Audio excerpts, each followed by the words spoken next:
And now I'm going to introduce the next presentation, which is called My Top 5 Nutrients for Mental and Emotional Well-Being. So we all know that with depression and anxiety on the rise, chances are that you or someone you know has been prescribed antidepressants or anti-anxiety medications. But with the rise in awareness around natural and preventative medicine, many people are now looking to alternative solutions. And there have been exciting breakthroughs in orthomolecular nutrition, herbal medicine, and supplementation that may hold the key to mental and emotional wellness. Everything from depression to anxiety, memory challenges, or cognitive decline may all be improved by adding key breakthrough nutrients into your diet. And here to talk about the recent scientific discoveries, research, and patented ingredients relating to this topic is certified holistic nutritionist Amanda Burke. You can find out more on her website, which I'll get her to say because I actually didn't get it from you. What's your website? Or she'll address that. If you'd like to know more, there might be time for Q&A right after this, but she'll also be available at NACA Herbs and Vitamins booth, which is 114, if there's not enough time for question and answer after her presentation. So everyone, please give a warm welcome to Amanda Burke.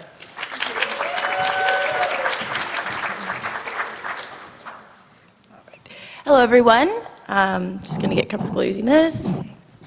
So today we are going to be talking about mental health in a new perspective that is emerging. The more we study mental health, the more we realize that there are alternative ways to resolve some of the major epidemics that we're seeing today. In the areas of depression, we're seeing a lot of anxiety on the increase. Today, more people are actually dying from Alzheimer's-related deaths as compared to heart disease-related deaths, which are declining over time. Also, you're going to learn a little bit about dementia, and we will touch on memory as well, because they're all connected.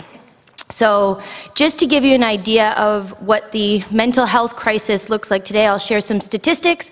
After the statistics, I'll go into some of the root causes of mental illness, and then we'll start to look at what some of the solutions are. So I like this quote from Krishnamurti, famous Indian philosopher. He said, "It is no measure of health to be well adjusted to a profoundly sick society." So a lot of people today, they think if they don't feel mentally stable or emotionally well, that there's something wrong with them and they just need to adjust themselves to the current order of things. And they usually do this by suppressing their emotions or suppressing how they feel and numbing themselves to deal with day-to-day life. But I like this quote because it reminds us that if you're not feeling well, it is a symptom that's trying to get your attention so that you look deeper into what the root causes can be, rather than just adjusting yourself to business as usual. So again, to give you an idea of why these things are a major issue today, according to the World Health Organization, by the year 2020, major depressive disorder will be the second leading cause of disability in the world. So by the year 2020, half of the people that are on disability will be on disability due to an invisible disease of the mind that you can't quite see, but is causing internal suffering, enough that they can't get out of bed and go to work and do what they need to do. And again, Alzheimer's-related deaths are increasing. Many people today know a loved one or who have this running in their family, and it's a lot of stress to the individuals taking care of those with Alzheimer's, and then that individual doesn't go in a very nice way either. According to the National Institute of Mental Health, 18.1% of U.S. adults have an anxiety disorder, and of these, 22.8% are classified as severe, and that is just the numbers of people that are going to see a psychiatrist and reporting on how they are feeling and receiving that diagnosis. There's many more people who are still attached to the stigma, and they're probably not going to share how they're feeling, so these numbers can be higher. Another statistic is, according to the National Institutes of Health, more than 70 million people in the U.S. are affected by sleep troubles, and that's exemplified by the $2 billion sleep aid, prescription sleep aid market. So people are feeling stressed, they're not able to sleep, they don't sleep, so they're more stressed, and their mental health and mood is on the decline as a result. How's my speed? You guys can go slow down if I'm too fast. Okay, but there is hope. There is the science of epigenetics, which some of you may know. It is the idea that it's not just the genes that control whether or not the predisposition for Alzheimer's or dementia or schizophrenia even manifests, it's actually how the genes are being expressed in the body. And this is a perfect example where you see 3 different stages of the butterfly life cycle, where they're a caterpillar, and then a pupa, and then a butterfly. It's all the same genes. There's no new genes that are being added, but they are expressing themselves completely differently so that you have such variety in how the end manifestation looks. So another area of hope for mental health disorders is the idea that the brain can and does change itself, and it's called neuroplasticity. And it provides us with a brain that can adapt not only to changes inflicted by damage, but allows adaptation to any and all experiences and changes we may encounter. So brain volume actually does peak by the age 25, and then it declines between age 25 and 80. But with neuroplasticity, if we give the brain the right nutrition, we can start to add to our brain volume again and increase the density of synapses in our brain, or the connections between neurons. This is a great picture of what your neuron net looks like. These are the cells of the nervous system, and ideally you want lots and lots of connections between them so that they have a high level of communication. So there are ways you can do it, again, through nutrition and other opportunities. Good quote to insert here is, "I am not what happened to me, I am what I choose to become." So a lot of people today believe that they're stuck with what they have. If they have depression, they have that disease. If they have anxiety, they have an anxiety disorder. If they're ADD, then that's going to always be their Achilles heel, and they can't do anything about being better able to focus unless they take a drug. So it's about being proactive and realizing there are solutions. So this slide didn't turn out perfect, but there are many contributing factors. When a holistic practitioner looks at natural ways of resolving mental health issues, they're looking at a variety of root causes, whereas allopathic Western medicine basically says there's one cause. You have a chemical imbalance in the brain. We're not going to do any testing to find out which chemicals are imbalanced or at what levels, but we're just going to tell you that, and here's this drug, you have to take drugs for the rest of your life. But when you see a holistic practitioner, they're going to start to assess a variety of different contributing causes and give you many options. So the contributing factors to mental health decline include fluoride, the amount of stress that people are under today, pharmaceutical drugs, excitotoxins in food. These are the chemicals that make food taste better, but they're just chemicals, and so the profit of the food companies go up because they're minimizing their costs. They're not producing anything of real value for you. So we'll talk about that. Inflammation is linked to dementia, depression, Alzheimer's. Nutritional deficiencies, mycotoxins in the bowel. These are poisonous substances produced by mold, yeast, and fungus in the gut due to a high sugar diet, lots of stress, and low intestinal flora. Dehydration is contributing to why you don't feel good. Environmental causes like electromagnetic radiation, low blood sugar, and poor sleep.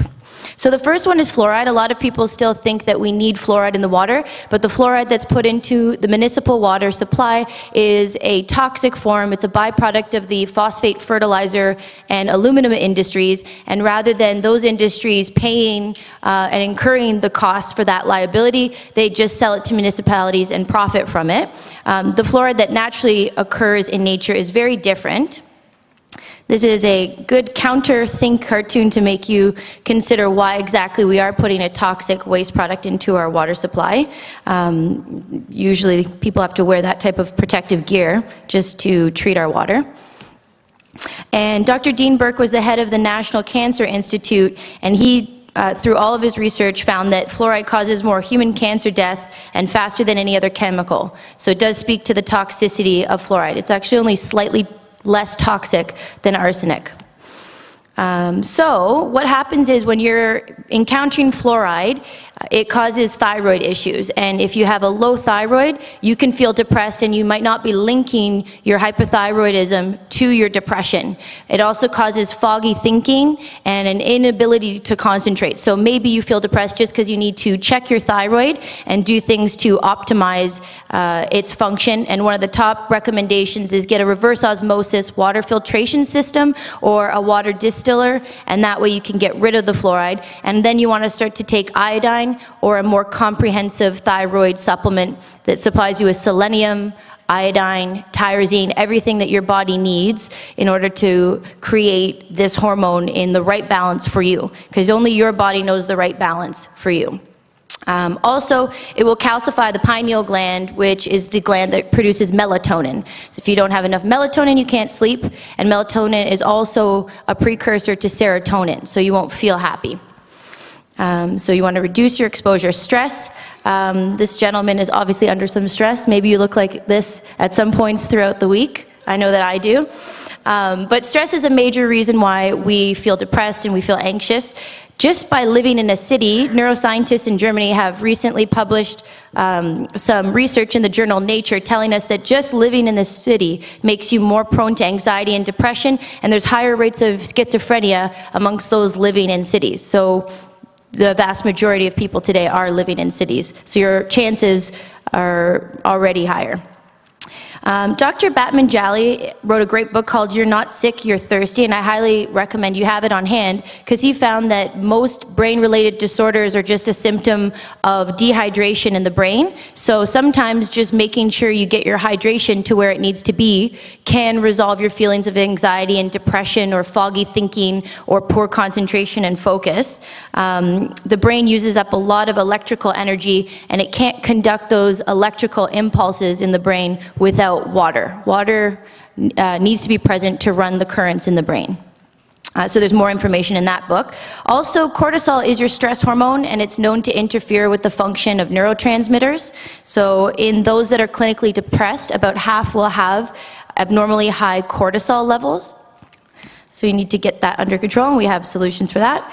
Also, depression is linked to having your circadian rhythm thrown off. That's the rhythm that tells the body when to produce cortisol, when to decrease the amount of cortisol in the body, and that allows your melatonin to be secreted at the right time.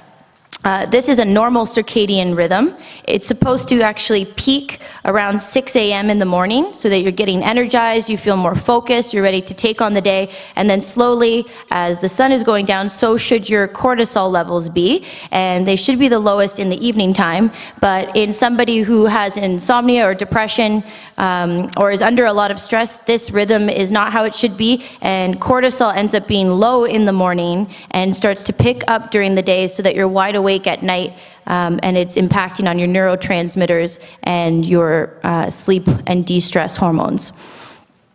According to Dr. Hans Seeley, the Canadian doctor famous for his work on stress, magnesium deficiency is rapidly produced when you're under the fight or flight response. And when you're chronically stressed and chronically in a state of fight or flight, you will have low magnesium levels, which will make you feel more stressed. So it's a vicious cycle. And Dr. Carolyn Dean documented and created a list of more than 100 symptoms related to magnesium deficiency, and many of them related to the mind and the emotional state of the individual. So you can have insomnia, you can have nervous tics, you can feel apathetic and anxious and have hyper-emotionality just from a simple magnesium deficiency, because most people today are not getting enough of magnesium.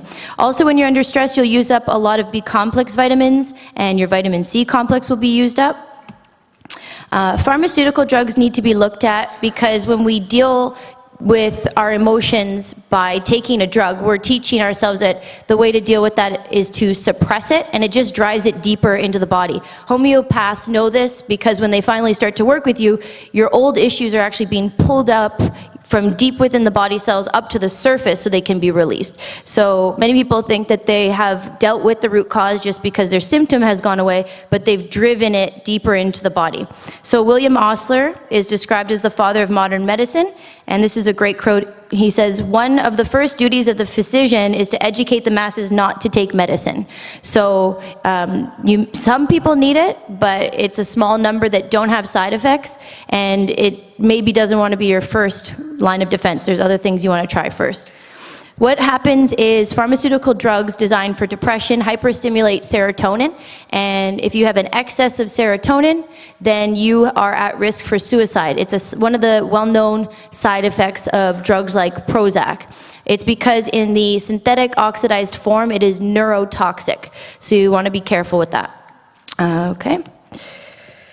Another thing is that the younger generations, younger and younger people are being exposed to these drugs as a way of dealing with their emotional and behavioral issues. Ritalin is a great example, and studies are telling us that those children who were exposed to Ritalin early in life, and I'm sure we'll have studies coming out soon related to antidepressants, because that's more and more being recommended to young people as young as 8 years old.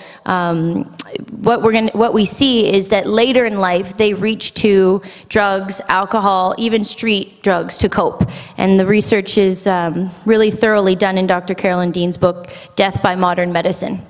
So it's training your nervous system not to deal with the issue. It's very socially accepted. You see in movies and television, oh, just reach for a Xanax and it's cool. That's called marketing. That's not what these actors really believe. That's just a marketing agency who said this is a great place for product placement. But it's becoming very socially accepted in our culture. Dr. Carolyn Dean again talks about musicians using the drug Inderal to deal with their anxiety when they probably just have a simple magnesium deficiency, and then in using the drug and not dealing with the root cause of magnesium deficiency, their stress and anxiety and depression gets worse and worse and worse, and they need more and more of the drug. It's usually what happens. So excitotoxins are in the foods that we're eating today, and they include pesticides, they include fungicides and herbicides that are very toxic to the brain cells. They are exciting the neuron to death. That's why they're called an excitotoxin. And they run an area of the brain called the glutamate pathway that makes you feel addicted to these foods. So instead of feeding you real food so that your cells are nourished, they want your brain to think that it is obsessively addicted to these chemical-filled foods. And that way you buy more and you eat more, and it creates a lot of profit for these food companies. So aspartame is an excitotoxin, MSG is an excitotoxin, mercury, if you have mercury amalgam fillings, you want to consider seeing a good biological dentist, because that will trigger excitotoxicity. Pesticides, again, are triggering excitotoxicity. Inflammation, we know now, is at the root cause of many diseases, but now we know that it's at the root cause of things like dementia and depression. There's inflammation happening in the brain and the nervous system. So if you don't address your inflammation, then you're not going to be able to balance out emotionally the way you want. One of the important biological markers of chronic inflammation is C-reactive protein. And we do see higher numbers of this biomarker in people who are depressed or those that are living with dementia or some kind of cognitive decline. According to Dr. Prudence Hall, graduate of USC Medical School, inflammation alone for her is responsible for dementia, and she has a lot of success when she treats a person's inflammation in how that person's symptoms are being relieved. I have these slides for all of you who want to come to booth 114 after, so don't worry if you're missing anything. But yes, again, another study here in 2010 found that the levels of C-reactive protein were elevated amongst those with a lifetime of depression, and they were non-existent or very low in those who did not have chronic depression. Dr. Russell Blaylock is one of the really important sources of information on inflammation and excitotoxicity, because he was seeing firsthand what the brains of people exposed to these excitotoxins looked like. He was really alarmed when he would be performing surgery and see some of these changes anatomically to the brain, and then he started to dig deeper and deeper into excitotoxins and inflammation, and seeing that that was the reason why he was seeing the changes over his career that he was. And so if you're exposing yourself to excitotoxins and you have inflammation, it will magnify the excitotoxicity of those poisons, so it makes it worse. Bowel toxins are really important. A lot of people today can't think, can't focus, can't concentrate because they have mold, yeast, parasites, and fungus in the bowel that are creating mycotoxins. Myco is for fungi, toxins for toxins. And these toxins have the ability to bypass the blood-brain barrier, and when they do, they make you feel just a sense of unwell, you're irritable, you can't focus, you're anxious, and you don't know why. and they live in our guts because we're feeding them. We're feeding them all kinds of sugar. We're not having regular bowel movements, so the foods are putrefying and fermenting in the gut, and then these types of parasites and molds and yeast and fungus are then proliferating, and they're taking up residence, like this little guy here, in your intestinal tract. So it's often overlooked, but it is surprising that even the World Health Organization notes the connection between Alzheimer's and mycotoxicosis. But when you have Alzheimer's and you see a mental health expert or you see your doctor, they're very unlikely to talk about mycotoxins in your blood, getting into your brain, and messing up with your thinking and messing up with your neurotransmitters. There was a study done by Dr. Iris Bell from the University of Arizona Health Sciences, and they were able to trigger abnormal brainwave activity when a patient was exposed to a mycotoxin, and it was within just 15 seconds. The EEG readings for these brains that were in the study absolutely transformed. So we do know that the impact happens quickly. So you can be sitting 1 minute feeling fine, and then you eat something really sugary, and you feed your colonies in your gut, and there is an explosive release of mycotoxins into the blood, gets in your brain, and all of a sudden you don't know why you feel really, really funny. Little sense of humor here. This has nothing to do with your candida, it's a type of fungus, or foods creating yeast overgrowth and formation in the gut. Your sense of feeling bloated up like a balloon is purely stress related. Just accept that you'll be on antidepressants for the rest of your life and that you will be fine. And I'm sure a lot of people actually do feel like this, because when you have mold and yeast and fungus and parasites doing this to you, you do feel crazy and you don't know why. And people tell you there's nothing wrong with you, because that happened to me. But I learned to detoxify, and we'll talk about that more at the NACA booth. And you can get to the bottom of it. But this is the typical experience of somebody dealing with that. So those are the symptoms. And then dehydration, again, we talked about it. This gentleman clearly has a case of dehydration. He has cactuses growing on his head. So if you have this, you are not alone. You probably just have some dehydration in your brain. Again, refer to Dr. Benjali, who is able to help a lot of people living with depression just by increasing their hydration. A lot of people today still think that water is in your juice or even in pop or coffee or tea. Water is water. Unless you're drinking pure water, you're not going to hydrate the cells of the body, and they don't recognize it as water. And typically you want to be drinking 1 liter of water per 50 pounds of body weight, and this will get the cells hydrated. And you want it to be, again, pure reverse osmosis water, or some people today go and collect spring water, believe it or not, if you're that ambitious. I have friends who do that, but I would never. It's a big project, so you have to be really committed, or you just get a water distiller. But there's a lot of ways to get the poisons out of the water so it's real water again. Okay, this is a nice little diagram from Dr. Batmanjali's book showing that dehydration is affecting the release of endorphins, affects cortisol. And then finally, environmental needs to be talked about. Here's Batman and Robin. Robin saying, "But I'm in ketosis and drink non-fluoridated water." And then Batman is slapping him across the face saying, "It's the EMF." So EMFs are electromagnetic frequencies that are irritating to every single cell of the body. They make you feel anxious, make you feel irritable, they interrupt your ability to focus. One of the reasons why you feel so good when you get out in nature and you go up north, you go to the cottage, or you go camping, is because you're being bathed in harmonic frequencies that are healing to the body, that put you at ease and make you feel relaxed. You might remember some of your best night's sleeps have been on your camping trip or up at the cottage, and it just doesn't seem to make sense.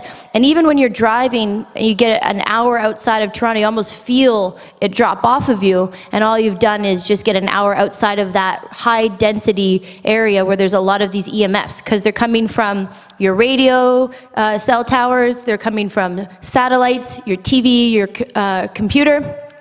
And especially the cell phone. A lot of people today are holding their cell phone up right to their head all day long, and they're cooking the cells of the brain in radiation. And again, they're not making the connection that maybe they feel depressed because they're sleeping beside their cell phone, or they're anxious because they're on their Bluetooth all day. This is a nice diagram that illustrates the cooking of the brain and less blood flow to the brain over time when you are using cell phones on a daily, regular basis and not getting enough protection. One of the guys here, the Eradicator, he has a booth. I suggest you go and see him. I don't make money off of him, but he has figured it out how to reduce your exposure to EMF on your cell phones, and there's pendants you can wear, and I actually have one on myself, so highly recommended.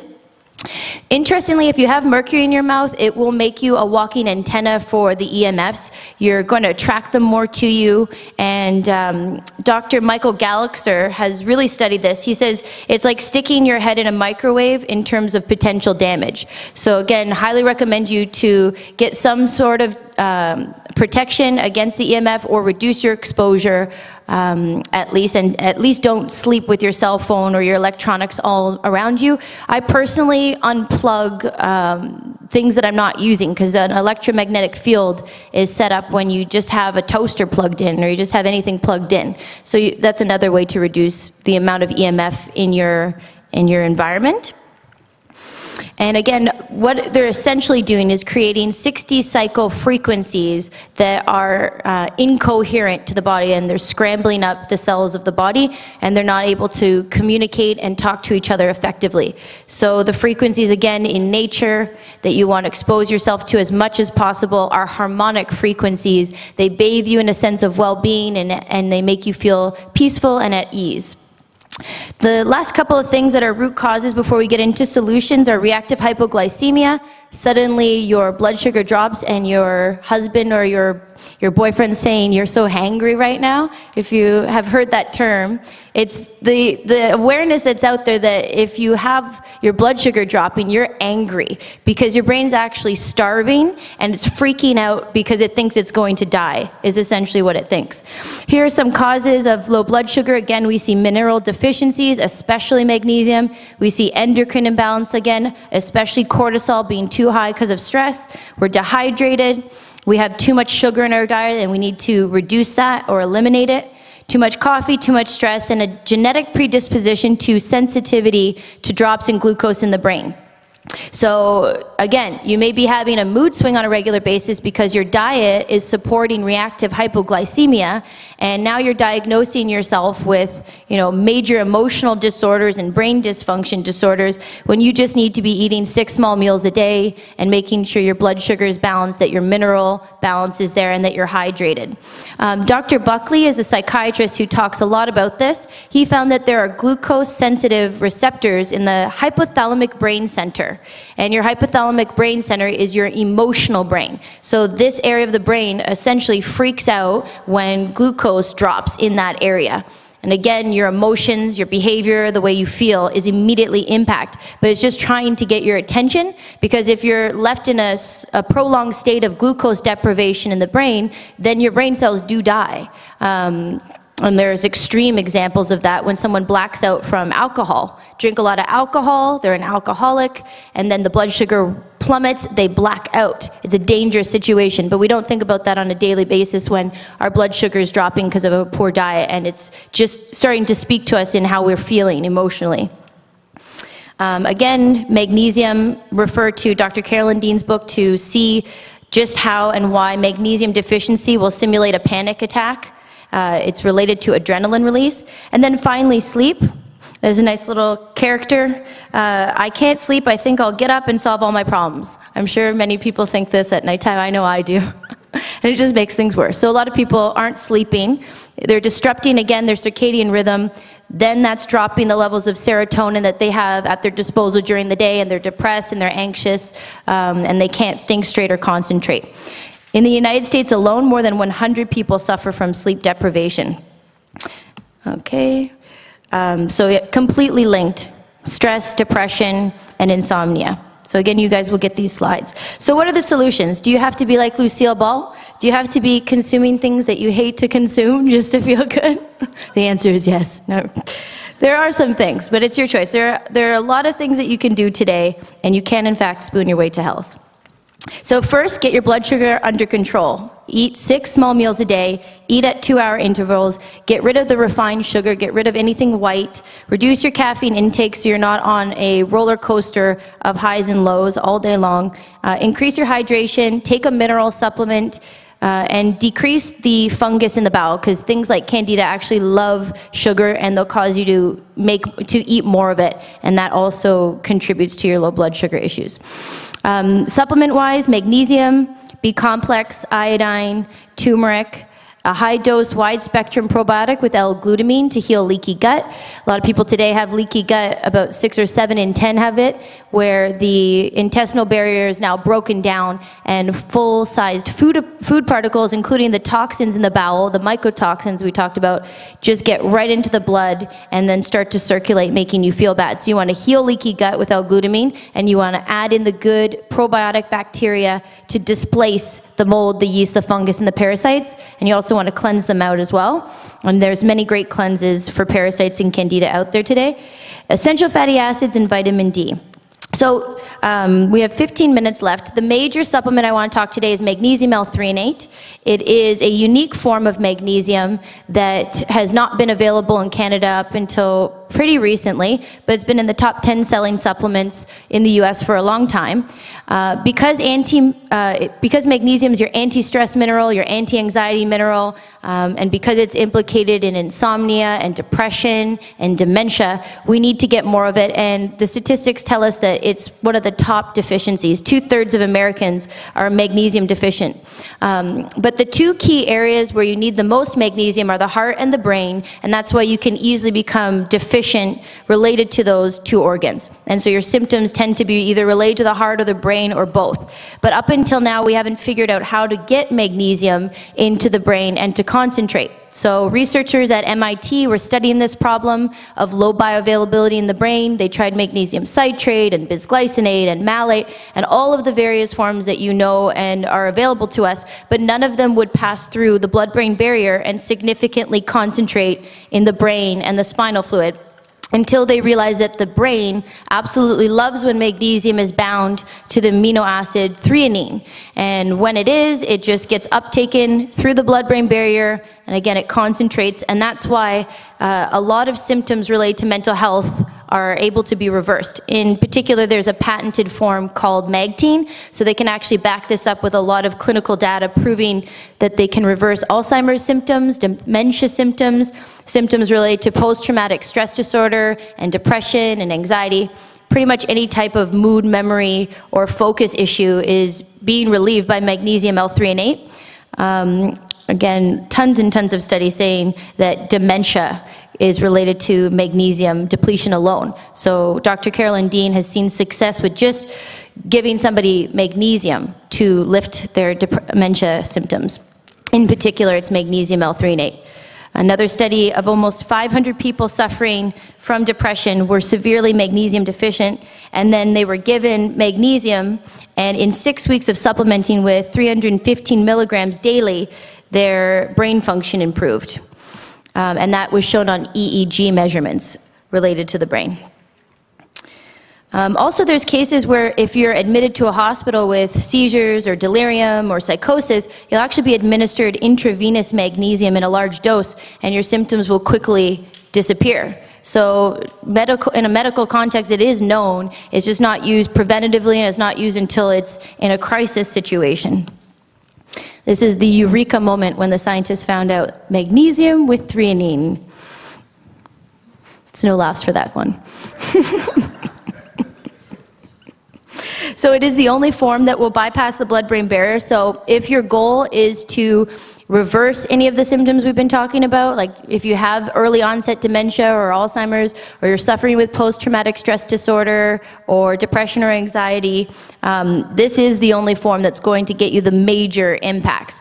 The other forms will help to some degree by relaxing the nervous system and the muscles of the body and doing what they do in the areas that they appeal to, but it's magnesium L-threonate that has the affinity for the brain. What it seems to do is regenerate the two key areas of the brain that control mood and memory and learning, the hippocampus and the prefrontal cortex. Those are the areas that I mentioned at the beginning of the talk that are shrinking as we age. And the prefrontal cortex, again in particular, at age 25, the brain volume there is peaking. But according to the studies with MAGTeen, new synapses can develop within with being exposed to magnesium L-threonate. And they have many before and afters of that. So, the B-complex vitamins are really, really important. If you're not getting enough Bs, your nervous system can't function, you don't have the amount of energy